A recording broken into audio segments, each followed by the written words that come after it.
The International Criminal Court issued an arrest warrant on Friday against Russian President Vladimir Putin, an exceedingly rare step for the world body, accusing the Russian president of the war crime of illegally deporting hundreds of children from Ukraine. ICC President Pyotr Mansky. This is an important moment in the process of justice before the ICC. The judges have reviewed the information and evidence submitted by the prosecutor and determined that there are credible allegations against these persons for the alleged crimes.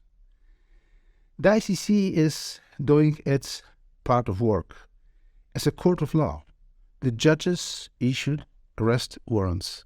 Their execution depends on international cooperation. Moscow has repeatedly denied accusations that its forces have committed atrocities during its one-year invasion of its neighbor, and branded the court's decision as null and void with respect to Russia. Ukraine applauded the decision by the ICC, with Ukrainian Foreign Minister Dmytro Kuleba tweeting, quote, "Wheels of justice are turning. I applaud the ICC decision to issue arrest warrants for Vladimir Putin and Maria Vovobelova over forcible transfer of Ukrainian children." Ukraine has said more than 16,000 children have been illegally transferred to Russia or Russian-occupied territories in Ukraine. A U.S.-backed report by Yale University researchers last month said Russia had held at least 6,000 Ukrainian children at sites in Crimea, which Moscow annexed from Ukraine in 2014. Neither Russia nor Ukraine are members of the ICC, but Kyiv granted it jurisdiction to prosecute crimes committed on its territory.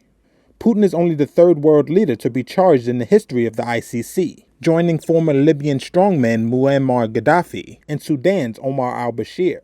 Friday's warrant requires any of the court's 123 member states to arrest Putin and transfer him to The Hague for trial if he sets foot in their territory. But the ICC has no police of its own. One thing that we should not forget is the fact that no immediate arrest is going to happen. Eva Vukacic is an historian at Utrecht University. Putin is not stupid. He's not going to travel abroad to a country where he might be arrested. So in some ways, of course, it is historical. I think it's possibly more likely that it will make him cling to power even more, even though nothing seems to have suggested that he intended to let go of power, right?